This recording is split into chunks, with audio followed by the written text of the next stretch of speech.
Buenas noches, saludos cordiales, gracias por acompañarnos. Este es el programa Hora 25.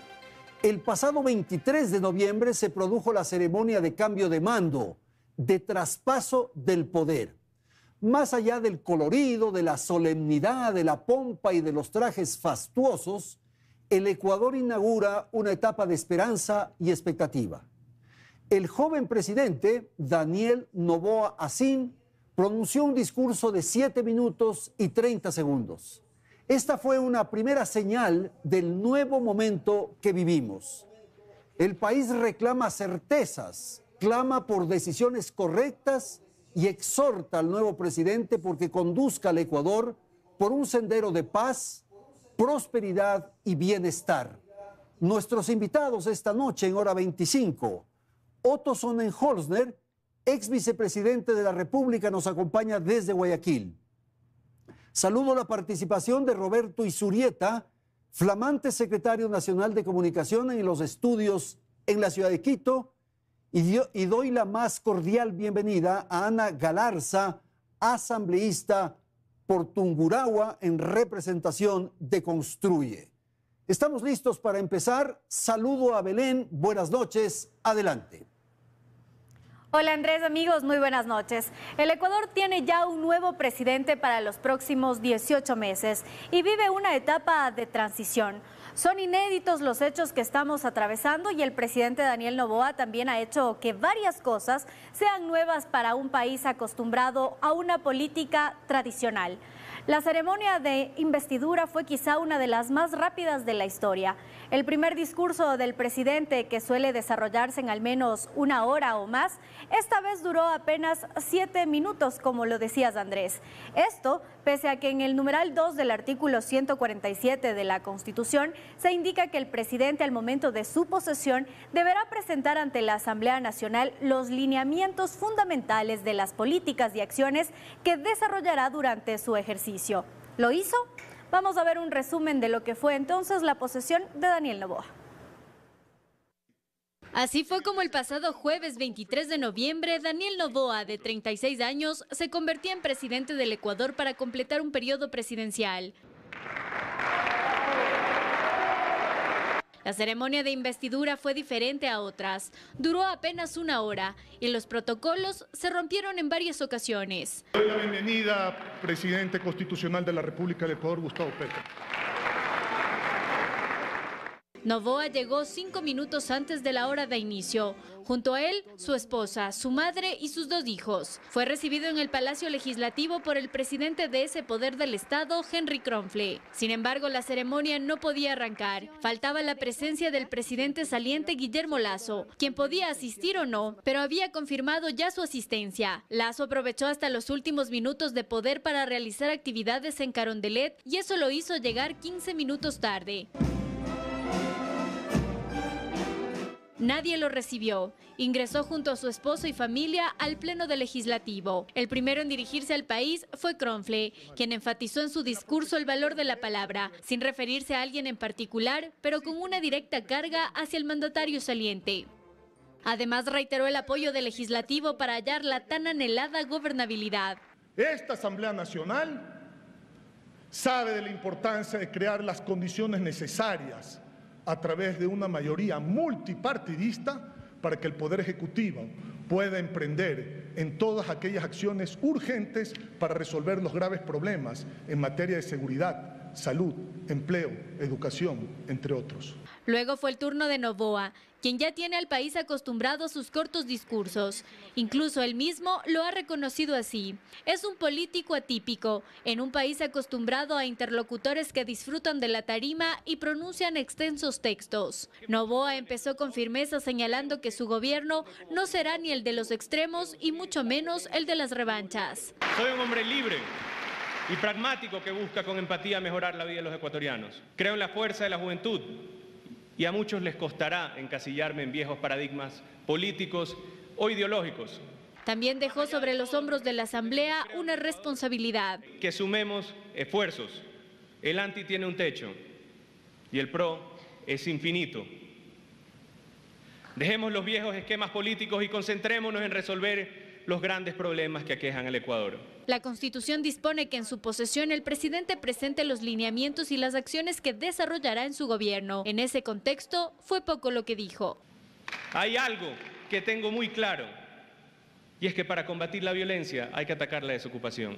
El país necesita empleo y para generarlo enviaremos reformas urgentes a la Asamblea que deben ser tratadas con responsabilidad y pensando primero en el país. En la primera sesión de gabinete, los ministros nominados les pedí que establezcan claramente su plan de acción en cada una de sus carteras de Estado, con metas claras y medibles.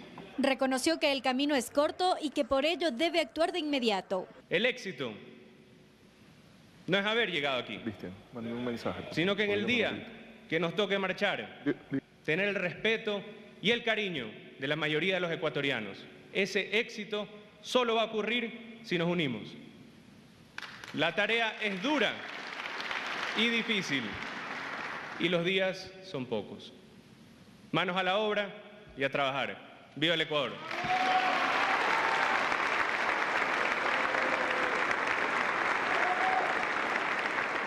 ¿Quién es Daniel Noboa? ¿Quién es? Es un hombre joven, sumamente inteligente, que si lo queremos analizar dentro de los viejos esquemas ideológicos o políticos, no va a calzar. ¿Es de izquierda, es de derecha? Es un hombre libre, él se define como un hombre, podríamos decirlo, socialdemócrata o progresista. Pero sí, mi impresión es la siguiente, ese discurso es la mejor fotografía de él. Es él, y él tomó la decisión, podía haber hecho un discurso de políticas, pero habiendo pasado un proceso tan irregular, abrupto, con todo lo que hemos pasado, y siendo una persona joven, él entendió claramente que era la oportunidad de decirle al Ecuador, este soy yo. Y después de 10, 20 años, esperamos tener la oportunidad, podremos revisar esas palabras y diremos, ese es él. Ahora, Roberto, él proviene de una familia que ha generado una fortuna, es un hombre de recursos, todos sabemos. ¿Está distante del pueblo? No. ¿Vive en una burbuja? Para nada. Primero, es un hombre sumamente sencillo y es un hombre de territorio. ¿Cómo ganó él la elección? Hay muchas, te vamos a decir, la primera vuelta que era la más importante, el primer debate, sí, pero un elemento que nos olvidamos, mucha capacidad territorial. Por la experiencia de su padre y por sus primeros emprendimientos, él recorrió el país más que ningún otro ecuatoriano de esa edad, con su padre. Y además su madre, que es una persona que siempre tuvo una labor social muy importante. Entonces yo pienso que la mezcla de estas dos cosas explica o nos ejemplifica quién es Daniel Noboa. Ok, vamos a ir con el ex vicepresidente de la República, Otto Sonnenholzer. Roberto acaba de señalar de que es un hombre libre. Es libre cuando tiene una alianza con el correísmo, con el Partido Social Cristiano, dos líderes tan potentes, Correa y Nebot. Ellos estarán soplándole a la oreja. Buenas noches. Buenas noches, hola Andrés, hola al asambleísta Galarza, hola Roberto. Permítame, Roberto, solidarizarme por los ataques cavernícolas que ha recibido usted por razones absurdas y anacrónicas. Le mando un abrazo, le reitero mi respeto y admiración. Roberto siempre ha dado un paso al frente cuando las cosas están difíciles. A mí me lo demostró alguna vez, la única vez que dialogamos y nos conocimos. Así que eso vale mucho, Roberto, te lo vuelvo a agradecer en público. Y tercero, te felicito porque entiendo, no sé si estoy equivocado, me corriges, el presidente Noboa fue alumno tuyo en comunicación política. Evidentemente la campaña la hizo comunicacionalmente mejor que los demás, y me incluyo, si no, no hubiese ganado. Esperemos que así también sea en el gobierno. Hay mucha expectativa, el país espera que las cosas salgan bien. Lo decía el otro día, que los errores del pasado se conviertan en una lección para que no dejemos de creer que los nuevos comienzos siempre son sinónimo de esperanza. Que así sea, de corazón, ojalá. Mire, Andrés, si es libre o no lo sabrá él. A mí me hubiese gustado como ciudadano entender de qué se trataron esos acuerdos más a fondo, más allá de la distribución de las comisiones a nivel legislativo, que eso es menos importante, porque es solo un tema puntual de un par de días. A mí me importa qué pasa de aquí en adelante, cómo va a apoyar la Asamblea las reformas económicas, hasta dónde, qué políticas de seguridad se van a impulsar y se van a trabajar de forma conjunta, y qué acuerdos reales, serios, por el país han acordado, qué acuerdos lograron alcanzar, reales, por el país. Estamos en una situación crítica, en donde es fundamental que este tipo de acuerdos, para que no se confundan con pactos, sean transparentes, abiertos, claros y pensados en el mediano plazo. No digo en el largo plazo porque no es un gobierno que en este momento tiene demasiado tiempo. Es un gobierno que termina en 1 año y medio y la campaña electoral para el 2025 empieza en menos de 1 año, Andrés. Entonces, creo que su libertad para mí va a depender de la claridad y la transparencia de lo que sea que han acordado con los demás grupos políticos. ¿Qué piensa Ana sobre la alianza, por favor? ¿Qué ha ocurrido? Usted que está al interior, adentro de la Asamblea. Bueno, primero un saludo, muchas gracias Andrés, un saludo también para Roberto, para Otto y cómo no, un saludo cariñoso para el país que nos está acompañando en esta noche. Bueno, esta alianza sí resultó sorpresiva para muchos de los votantes del presidente electo Daniel Noboa. En segunda vuelta hubo mucha votación que no quería más de la política de siempre. Y cuando hablamos de la política de siempre también estamos incluyendo al correísmo. Estuvimos una década bajo el yugo correísta y sí, yo le digo, por ejemplo, en mi provincia Tungurahua, donde el 75% es anticorreísta, sí les llamó profundamente la atención ver cómo el presidente Daniel Noboa se unía al correísmo y además decía que era antis. O sea, estaba diciendo que era anti sus votantes. Entonces, eso sí caló profundamente en el sentimiento de muchos de sus votantes. Eso en un momento. Ahora, en el otro momento, que es de aquí al futuro, es que tenemos que ver cuáles son los verdaderos problemas que tiene el país y que esta Asamblea Nacional no tiene que detenerse a discutir los temas políticos, que sí dan de qué hablar, pero no dan empleo, no dan salud, no dan educación, no dan obra pública. Entonces, esta Asamblea Nacional tiene que enfocarse en la materia técnica de cada una de las comisiones permanentes especializadas. Seguridad, educación, el fortalecimiento incluso de los gobiernos autónomos descentralizados para que puedan contar oportunamente con los recursos, para que puedan dotar de la obra pública necesaria a cada uno de sus territorios. Y también el combate a las mafias, porque las mafias no han sido tibias con el país y en ese sentido tenemos que tener un presidente con liderazgo. Ahora, ¿a usted le tranquiliza, por ejemplo, esta convocatoria del presidente Kronfle para posesionar al nuevo Contralor? ¿Sería esa una señal de cierta independencia? Sí, a mí me parece que la Asamblea Nacional tiene que ocupar su espacio como una institución sobria, técnica, dejar a un lado los bochinches a los cuales nos acostumbraron las asambleas pasadas. Hay que entender que el tiempo es muy corto, que las necesidades son muy grandes para el país y que en este momento nosotros somos la democracia representativa, pero el día de mañana igual seremos ciudadanos más que estaremos viviendo el país que en esta oportunidad tenemos esta bendición de poder servir. Desde el oficialismo, Roberto, ¿qué explicar al país sobre la alianza? Bueno, en primer lugar, muchas gracias a Otto por sus palabras propias de un hombre de principios y valores.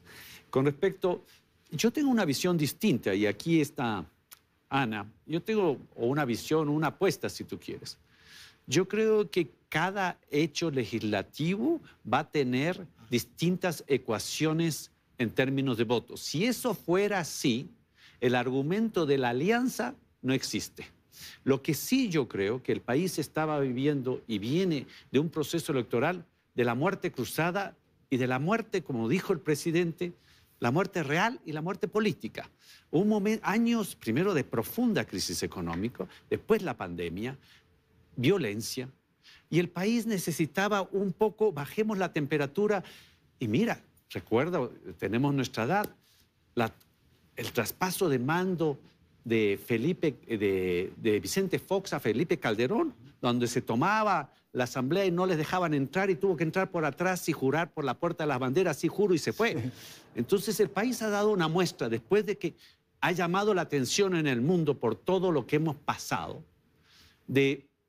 frente al mundo dicen, wow, el Ecuador vuelve a tener esperanza. Hemos dado un ejemplo de civismo y con el nuevo presidente y con ceremonias ordenadas más allá de un pequeño incidente rechazable, que el mundo dice, tenemos y le vamos a poner atención al Ecuador. Y eso es lo importante, porque eso, como decía Otto, eso es lo que necesitamos.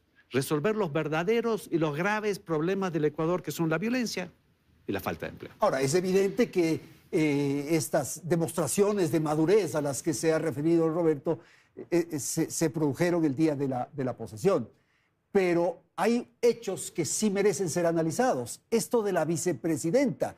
Y pregunto a un ex vicepresidente, ¿qué ocurre? ¿Cómo entender? ¿Cómo explicar? Deshacerse de la vicepresidenta y castigarla y mandarla afuera. Y castigar también al país receptor. Por favor. Ya, a ver, primero, dentro de ese ambiente de civismo que menciona Roberto, sí se sentía una gran tensión entre el presidente de la Asamblea, el expresidente Lasso.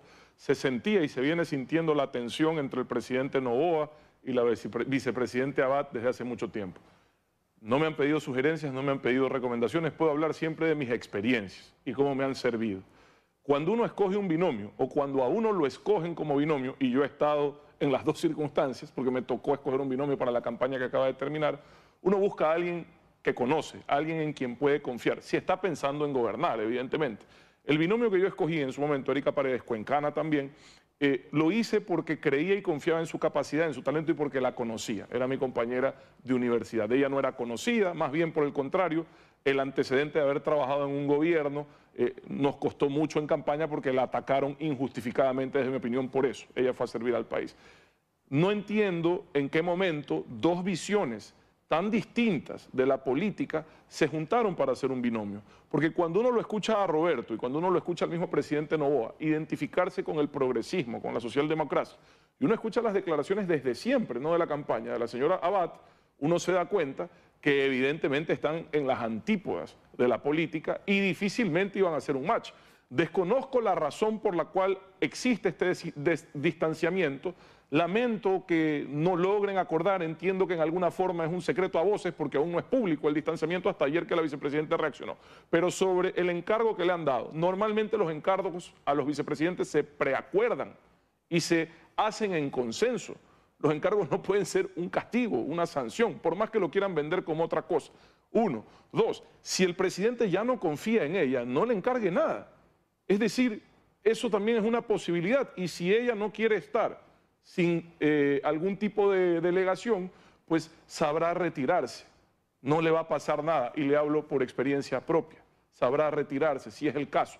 Pero aquí lo ideal es que lo mismo que ha dicho el presidente, que no es anti, que no tiene líneas rojas para dialogar, lo aplique en su relación con su binomio, el que él escogió, y lleguen a una solución. Porque hoy, en vez de estar hablando, Andrés, y esto es lo que a mí me preocupa, en vez de estar hablando de cómo vamos a resolver el problema de violencia, todavía creo que no están nombrados dos cargos claves en la lucha contra la delincuencia, que es el director de las cárceles del SNAI y el director de la inteligencia del CIES. Entonces, ¿qué vamos a hacer con eso como país?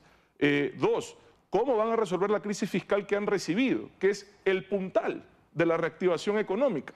¿Cómo la van a resolver? ¿Cómo la van a abordar? Y que no me digan que es bajando impuestos, porque créame, chuta, yo ya estoy grande y sé que el comer cuento no quita el hambre. Entonces, ¿cómo van a resolver la crisis fiscal?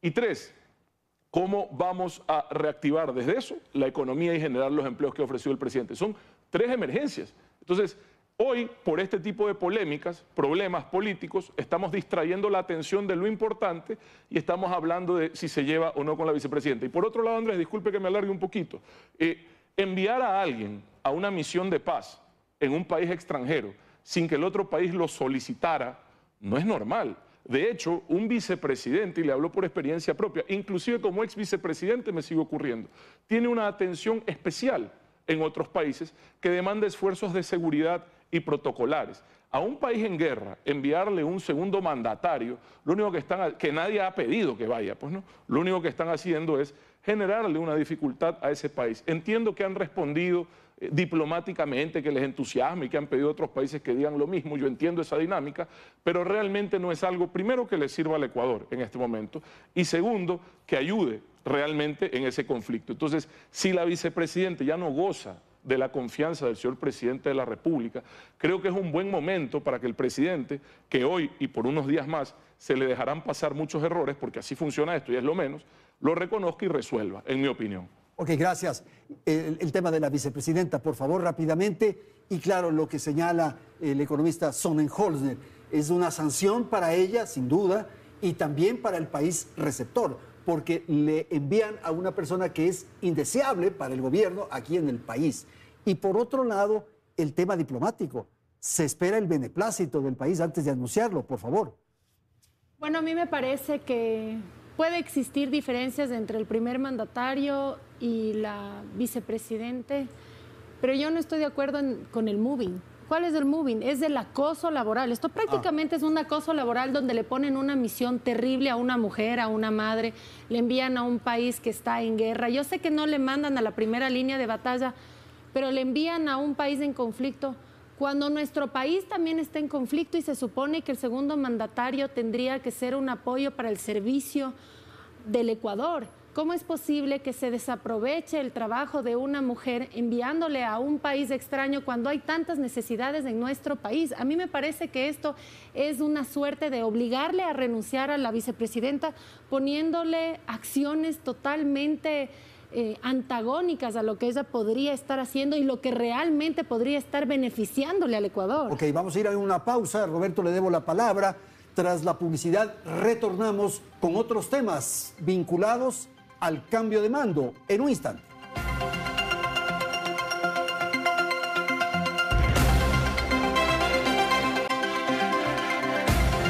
Continuamos con más. El gabinete está prácticamente listo. El presidente Daniel Noboa designó a 25 ministros y secretarios de Estado. Se trata de uno de los gabinetes más jóvenes de la historia y por primera vez un gabinete en el que la mujer tiene mayoría. En total, 13 mujeres y 12 hombres. No obstante, las críticas por la falta de experiencia de quienes liderarán algunas carteras no se ha hecho esperar, así como tampoco las polémicas por las primeras decisiones presidenciales. La ruptura con la vicepresidenta Verónica Abad es evidente. Todo esto pone en el ojo del huracán al nuevo gobierno tras apenas 72 horas en el poder. Veamos qué ha ocurrido desde que Noboa asumió el cargo. Esta es la primera foto del gabinete del gobierno de Daniel Noboa. Este domingo los nuevos ministros de Estado llegaron hasta el Palacio de Carondelet durante la mañana y participaron de este corto evento. Se trata del gabinete más joven de la historia, con un promedio de edad de 40 años y uno de los más paritarios, 13 mujeres y 12 hombres. Aunque todavía resta por designar al ministro de Economía y al titular de la Secretaría de Educación Superior. Pero las designaciones ya han recibido críticas, sobre todo por la falta de experiencia y por algunas meteduras de pata. Uno de los más cuestionados ha sido el nuevo ministro de Defensa, Giancarlo Lofredo, un experto en seguridad privada. Van a venir nuevos decretos que nos van a ayudar para que las Fuerzas Armadas puedan tener un rol un poco más proactivo en ese sentido. ¿Los decretos van a ser encaminados en función de qué, señor ministro? Ahí sí tendremos que esperar un poco porque esa no es mi cartera, la de los decretos. Sin embargo, la principal polémica ha girado en torno a la relación entre el primer mandatario y quien él eligió como su fórmula vicepresidencial. Desde la campaña se evidenció el distanciamiento entre ambos y a pocas horas de asumir la presidencia, Noboa le dio una única función a la flamante vicepresidenta Verónica Abad: colaborar como embajadora por la paz en el conflicto entre Israel y Hamás. Además, firmó un decreto para reestructurar la vicepresidencia de la República, tomando en cuenta la austeridad. Pero eso no quedó ahí. Abad, quien el día de la posesión ni siquiera participó en el almuerzo de bienvenida, sino que acudió a un mercado de la capital, decidió responder excusándose en un video que publicó en sus redes sociales por el Día de la No Violencia contra la Mujer, que se conmemora cada 25 de noviembre. Cuando abusando del poder te minimizan y te envían a morir a la guerra. Esta violencia deja cicatrices muy profundas, difíciles de sanar. Podrán alejarnos, pero el eco de nuestra voz nos liberará. Fuera de esos temas que han generado un sinnúmero de cuestionamientos, Noboa ha aprovechado sus primeras 72 horas en el cargo para tomar medidas que ya las anunció en campaña. Con este video subido en sus redes sociales, anunciaba la eliminación de la tabla de drogas.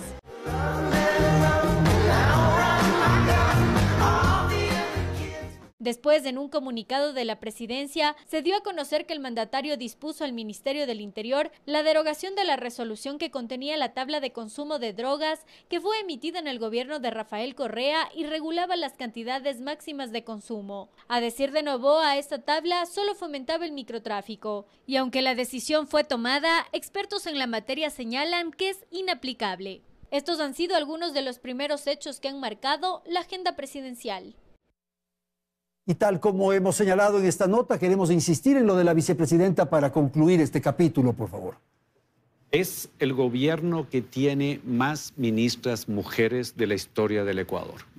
Eso es muy importante. Segundo, hay países que no tienen vicepresidencias, México, Chile. Hay países que tienen 3 vicepresidencias, Perú. Y volviendo al Perú, el presidente Vizcarra, ¿dónde estaba cuando fue posesionado presidente de la República? Estaba de embajador en Canadá. Entonces, estas son prácticas usuales que efectivamente se han dado conversaciones y es un puesto muy honorífico.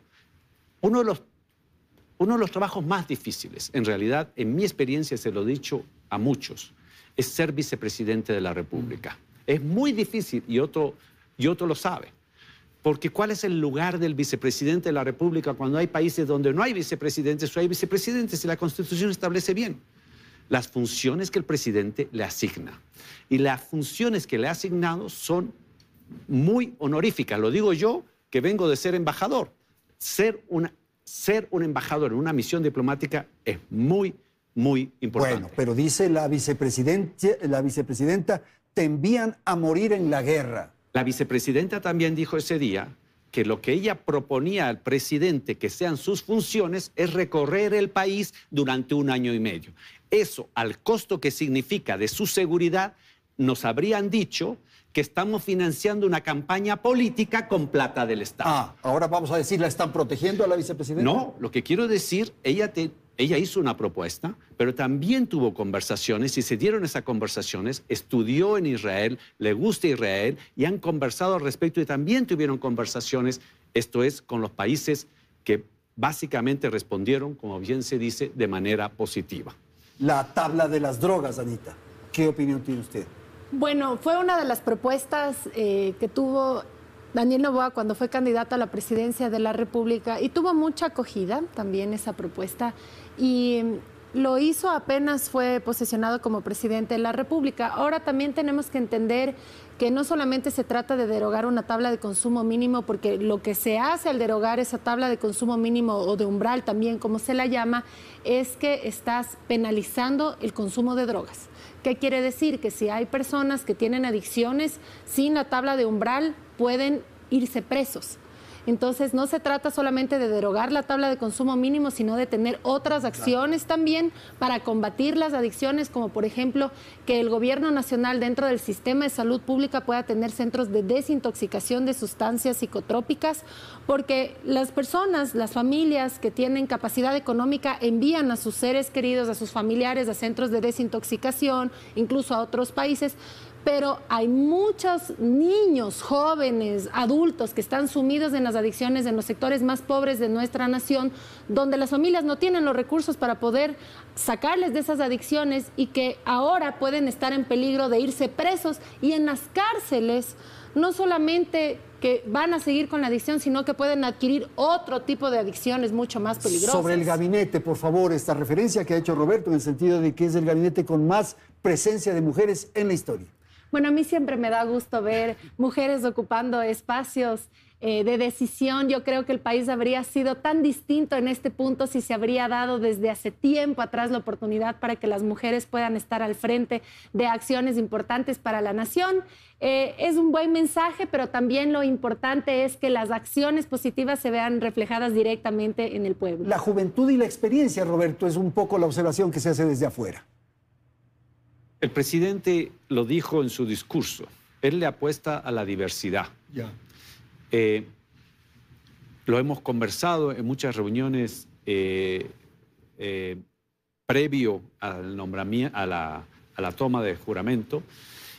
Cuando tú eres joven, la recomendación es rodéate de gente con más experiencia. Y en mi caso, mi equipo, que yo he establecido en la Secretaría, el promedio de edad debe estar probablemente en 30 años. Yo creo que esa mezcla, esa diversidad enriquece al país y enriquece al ejercicio de nuestras funciones. Ahora, lo fundamental, antes de la juventud, antes de la experiencia, antes de esto, que sean honestos. Absolutamente. Absolutamente. Ese es el primer requisito. Y yo también lo que creo es que estamos viviendo épocas de muchas más transparencias. O sea, en ese sentido, el desarrollo de la tecnología nos permite estar más informados. Yo no sé qué hace y cómo hace la gente que vive ocultando todo. O sea, uno cuando no tiene esa mentalidad, ¿cómo lo hacen? No lo sé. Es difícil. Y yo tengo confianza que así es. Y sí, un poco de lo que se ve en cada uno de sus currículums son totalmente transparentes. Es gente nueva y sí, tienen un muy buen currículum, hay que dar la oportunidad y esa mezcla que existe en el mismo gabinete y que existirá en cada uno de sus funciones. El ministro de Finanzas, Juan Carlos Vega, también es una persona con seniority, como se diría, es una persona con más edad, yo personalmente, Mónica Palencia. Entonces, yo creo que esa diversidad enriquece. Ok, vamos a ir con el economista Otto Sonnenholzner. Usted señaló en la intervención anterior que se requiere tratar urgente, rápido, los temas de fondo. Y el tema de la caja fiscal, quisiera que se detenga un instante, porque es probable que haya dificultades para tener recursos para pagar salarios el mes próximo. Es necesario cumplir obligaciones en el exterior. Quizás lo del fenómeno del Niño no sea en magnitud, como han dicho los expertos, los técnicos. El petróleo, como consecuencia de lo del Yasuní, no tendrá los ingresos suficientes para la caja fiscal. Su opinión, por favor. Sí, no solo eso, no solo el Yasuní, que son 50.000 barriles menos, y cuya, digamos, parar la explotación del Yasuní cuesta entre 400 y 700 millones de dólares, que no hay, ¿sí? Dejar de recibir 50.000 barriles, el costo de producción de cada barril del Yasuní está entre los 18 y los 22 dólares, ¿ya? Es decir, a un precio de 60, 70, y hablando a lo bajo con el castigo, imagínense la cantidad de recursos que va a dejar de recibir. Luego tienes una reducción del ISD a partir de enero, que también lo mencionó varias veces el presidente Noboa, no es ni decisión de Lasso ni decisión de Noboa, sino una resolución de la Corte Constitucional. Ahí hay como 300 o 400 millones menos. En la caja fiscal, el día que entró al gobierno, el presidente recibió 175 millones. Imagínense, es decir, en el 2021, en mayo, tampoco es que había mucho, la situación era grave después de una pandemia mundial, pero el gobierno entrante de Lasso recibió más que eso. O sea, es una situación compleja. Y en diciembre, noviembre, diciembre, con una demanda adicional de sueldos por los décimos. Entonces, mi inquietud, y volviendo al inicio de este panel, respecto a si el discurso es largo, es corto en la posición del presidente Noboa, a mí no me preocupa tanto la duración, lo que me preocupaba era el contenido. Y me parece que están a tiempo, y al secretario de Comunicación se lo digo, para ya informar un poco más de lo que van a hacer. Porque quienes estamos del otro lado, yo en este caso como empresario en este país, sí tengo preocupaciones serias respecto a cómo se van a cubrir las brechas significativas que tiene en este momento la caja fiscal y cómo vamos a estabilizar la dolarización y cómo vamos a reactivar la economía. Nuestro plan de gobierno está a las órdenes, era el más completo, el más preciso y el más exacto en ese sentido, pero no incluía bajar impuestos, porque yo no puedo entrar en algo que considero que en este momento no es viable, no porque no lo crea en algunos casos necesarios, sino porque la circunstancia no lo permite. Entonces, ¿de dónde van a financiar? ¿Quién va a poner la plata? Hay varias alternativas. ¿Hasta dónde van a usar las reservas? Porque las van a usar, pero si las usan mal, van a cerrar puertas de financiamiento y lo único que van a hacer es comprar tiempo, muy poco, por cierto, porque tampoco hay tanto, comprar tiempo para después, más adelante, volver a enfrentar el mismo problema agrandado. Entonces, a mí en lo personal, tanto en economía como en seguridad, y entiendo que se están tomando el tiempo, pero ya urgen decisiones y urge informarlas para entender los demás a qué nos vamos a tener. Quizás lo fundamental a esta hora es tener certezas, Otto, tener conocimiento de por dónde va a transitar Andrés, el país el próximo año y medio. Andrés, no es fácil lo que está enfrentando el gobierno del presidente Noboa, pero todos los que nos metimos en esta campaña estábamos conscientes, si es que lo hicimos con responsabilidad, del desafío que enfrentábamos y preparamos en nuestro caso nuestra propuesta basada en esta realidad tan compleja que enfrenta el país. Entonces, si no ha habido claridad al respecto en la campaña, por razones comunicacionales de una campaña, ahora en el gobierno sí es necesario, porque de esa claridad y de esa información dependerá el acceso al financiamiento que van a necesitar. y dependerá del apoyo de otras instituciones, gestores de la sociedad civil, actores políticos, para empujar al país hacia el sentido correcto, que no es ni a la izquierda ni a la derecha, sino hacia adelante, que es hacia donde tenemos que ir en este momento con sentido de urgencia, Andrés. Y a veces me preocupa que las agendas políticas electorales se encuentren con las realidades económicas y sociales del Ecuador y que se haga mal la priorización de la toma de decisiones.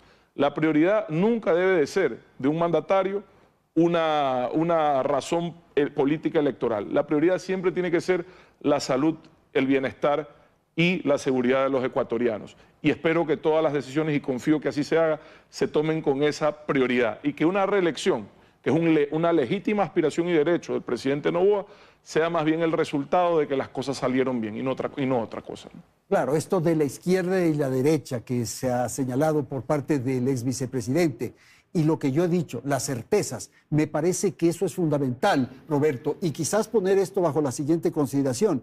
El presidente es de poco hablar, pero tiene que hablar el gobierno, tienen que decir qué es lo que están haciendo, por dónde van, en fin, eso es la propuesta. El día de mañana, de la información que tengo, Juan Carlos Vega va a hacer un anuncio probablemente a la tarde. El primer capítulo de ese anuncio tiene que ser cómo recibe la caja fiscal.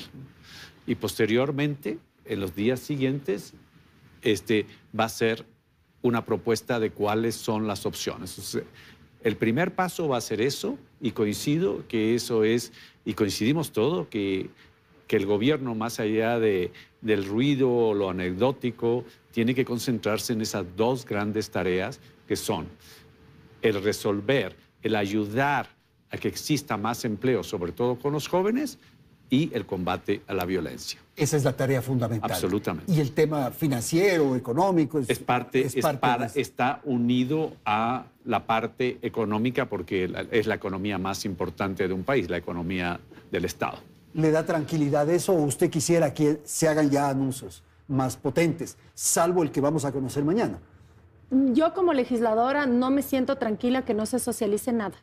A nosotros como legisladores no nos han dicho un punto, una coma, una letra de qué es lo que tiene planeado el presidente, por ejemplo, en los dos proyectos de económico urgentes que ha anunciado que va a enviar a la Asamblea Nacional. Y no puede manejarse así la situación porque tiene que ser socializado. Claro. No necesariamente se hace apenas llegue los proyectos, sino lo que se acostumbra es que se socializa antes incluso. Porque si estamos hablando de un proyecto económico urgente, apenas tienes 30 días. 30 días para algo que va a regir a toda una nación. Un mes, es poco tiempo. Entonces esto ya tenía que haberse socializado. Cuando pides 30, yo me quedo con los 30. O sea, nosotros estamos 2 días en el gobierno y dice ya se le pasó el tiempo y me dicen después 30 días es mucho. Mira, querido Roberto, para conversaciones el gobierno ha tenido mucho tiempo antes que se posesione, porque estuvo hablando aisladamente con asambleístas para irse llevando a su bancada. Para eso sí hubo tiempo para conversar, pero no tuvieron tiempo para socializar qué es lo que van a hacer con el país. A mí sí me preocupa que no se den el trabajo de decirnos esto va a estar en el proyecto de ley, porque sí hay maneras técnicas en las cuales el gobierno sí va a poder obtener esos recursos necesarios sin que se castigue el bolsillo de las familias ecuatorianas, porque no es justo que haya malos manejos económicos o una mala racha económica, se les acaba la plata y lo más cómodo, lo más fácil es impuestos. Por favor. Estamos viviendo una serie de urgencias. Yo creo que el proceso va a ir en ese orden.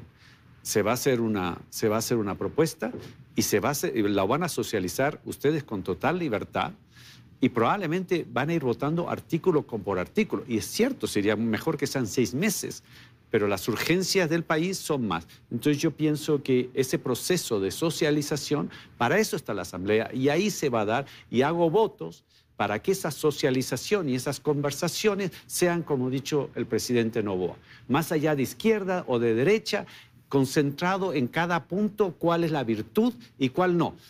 Y no todos vamos a estar de acuerdo en todo, pero vamos y van a revisar y van a cambiar. Ese es el proceso legislativo, sí, con urgencia, sí, pero estoy seguro y estoy convencido después de las muestras que ha dado la Asamblea, que en el fondo han tenido votaciones casi históricas en términos del número de votos.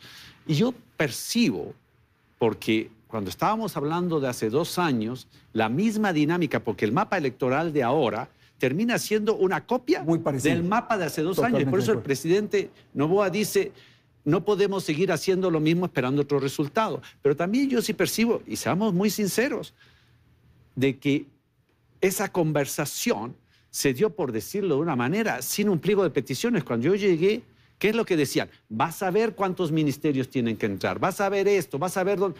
Y la única evidencia de un posible acuerdo fue el quinto puente, que es de otra naturaleza. Lo que quiero decir es, no, yo estoy convencido y espero, no estoy en la asamblea, ahí tenemos una serie de asambleístas del partido de gobierno, que esa conversación sea constructiva y enfocada en la virtud de cada uno de sus artículos y los aportes de ustedes. Ok, voy a ir con el economista Otto Sonnenholzer para pedir su apreciación de lo que se ha dicho e incorporar un elemento que es la caja fiscal. Las opciones para financiar eso, Otto, son muy pocas. Son tributos, eliminar los subsidios y créditos. Ya el petróleo no pesa mucho en la economía. Sí. Solo permítame comentar respecto a algo que dijo Roberto. Yo no creo, para quienes conocemos la dinámica muchas veces lamentable del accionar legislativo, yo no creo que estábamos hablando tanto, quienes estábamos con preocupación de este acuerdo, del tema de espacios en gobierno. Aquí la preocupación está en el afán público, abierto, notorio, frontal, de incidir en temas judiciales, ¿ya? Creo que el nombramiento, la posesión del Contralor es una buena señal para un poco aplacar esas preocupaciones. Ahí lo dejo porque para mí la duda va hacia allá, hacia cómo presionar la nominación de autoridades, cómo presionar autoridades que son incómodas. Por ahí va la preocupación de ese poder político de fuerzas que hace años entendieron que el poder real está en la justicia. Desgraciadamente lo entienden y lo malutilizan, ¿ok? Y la nueva política de la que habla el presidente es justamente acabar con eso.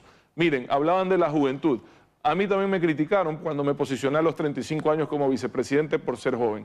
La juventud no es una virtud, es una oportunidad de hacer las cosas distintas, de hacerlas mejor. De nada sirve ser joven si vas a cometer los mismos errores de siempre. Eso por un lado. Por otro lado, permite un favor. Sí. Hagamos una pausa porque tengo que atender la publicidad y enseguida retornamos para que usted tenga más opción de desarrollar su idea. En un instante, Hora 25. Gracias.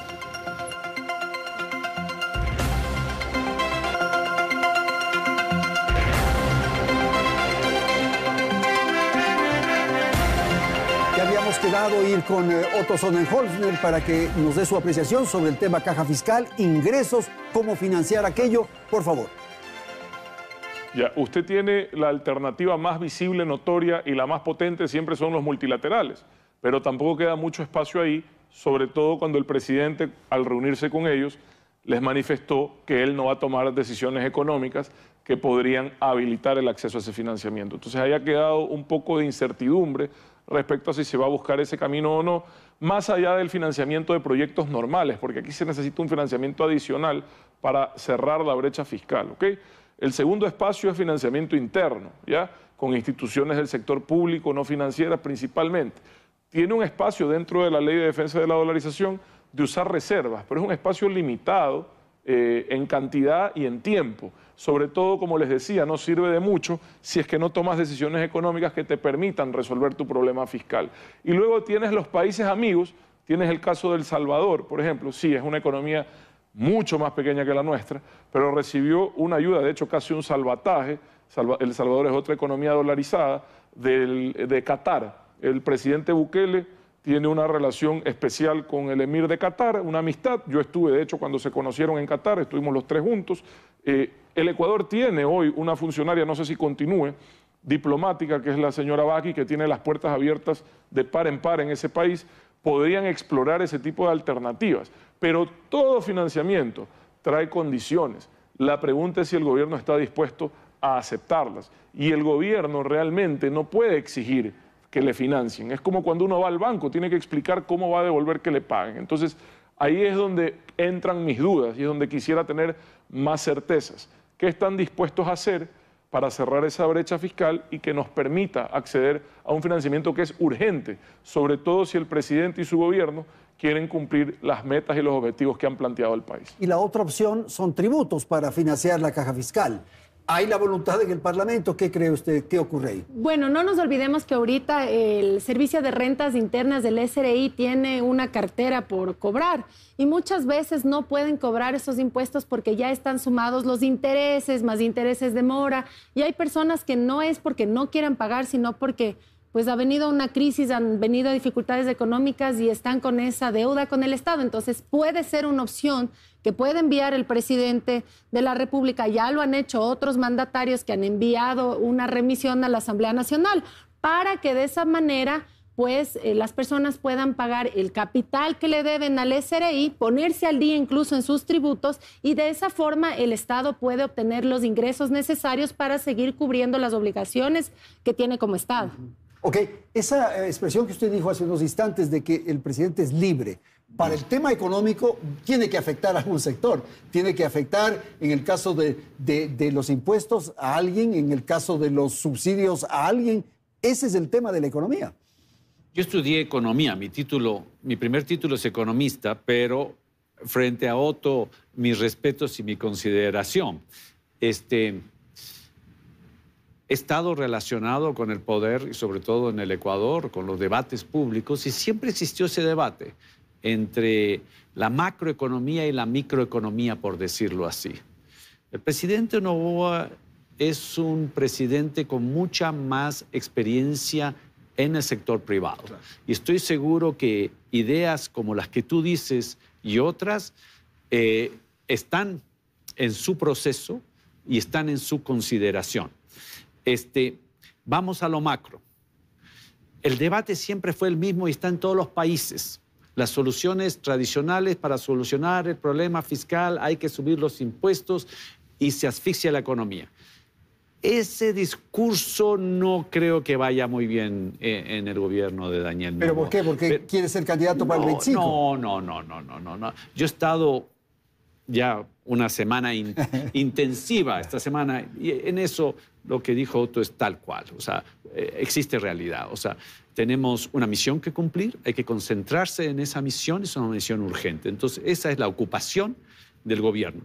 Pero yo pienso que este tema amerita, porque yo tengo que ser delicado, porque soy vocero, pero no me puedo involucrar mucho en todas las áreas. Primero, porque no soy experto. Pero por eso yo le pregunté, ¿se siente libre, la expresión suya, como para tomar decisiones que pueden afectar a grupos poderosos, a su sector, al que representa? También libre en este debate entre la macroeconomía tradicional del Fondo Monetario y las necesidades del sector privado, y con el clarísimo objetivo que el propósito de la economía tiene que ser la generación de empleo y sobre todo de los jóvenes. Y estoy seguro que el proyecto de ley que van a enviar va a tener ese como principal objetivo. Ok.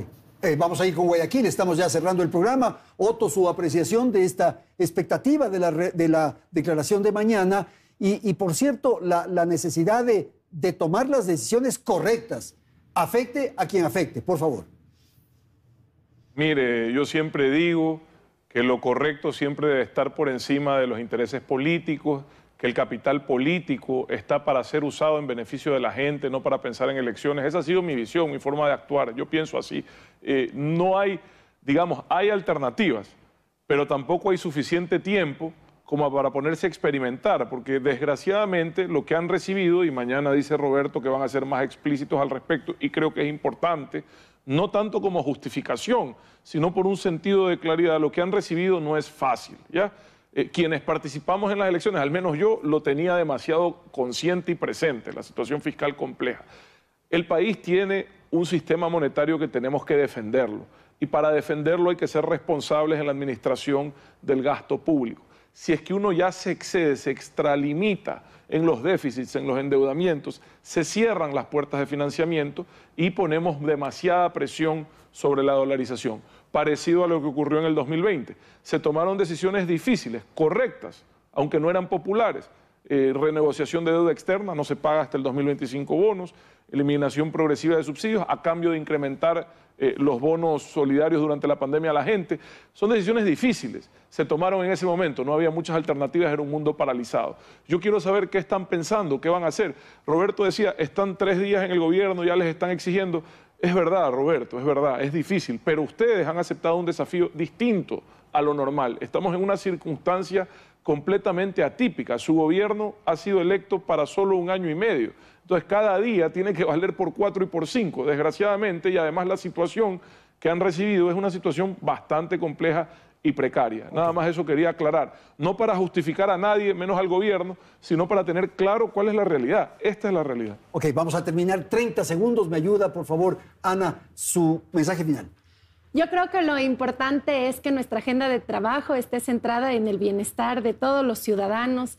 Yo sé que los temas políticos pueden ser interesantes para la discusión, pero lo más importante es que el Ecuador deje de ser un país con miedo, pase a ser un país seguro, que el Ecuador deje de ser un país que pasa hambre y pase a ser a un Ecuador estable, que las familias no tengan que separarse, que los niños puedan crecer en un ambiente sano, que pueda ser un Ecuador libre de adicciones, que podamos tener un Ecuador de esperanza, un Ecuador que podamos ver al futuro, y en ese sentido pueden contar con la bancada de Construye, que siempre votaremos de manera coherente, honrando a nuestros votantes, honrando a nuestro país, pero también honrando la memoria de uno de los hombres más valientes que ha tenido el Ecuador, que fue Fernando Villavicencio Valencia. Muchísimas gracias. Con usted terminamos, Roberto. 30 segundos.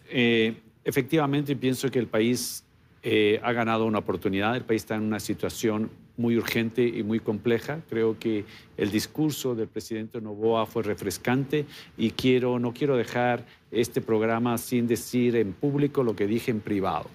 Periodismo de la naturaleza, los cuales tú has hecho durante 40 años, son una contribución a la democracia. Felicitaciones. Muchísimas gracias. Gracias también a la audiencia, a nuestros panelistas. Felicidades. Hasta la próxima semana.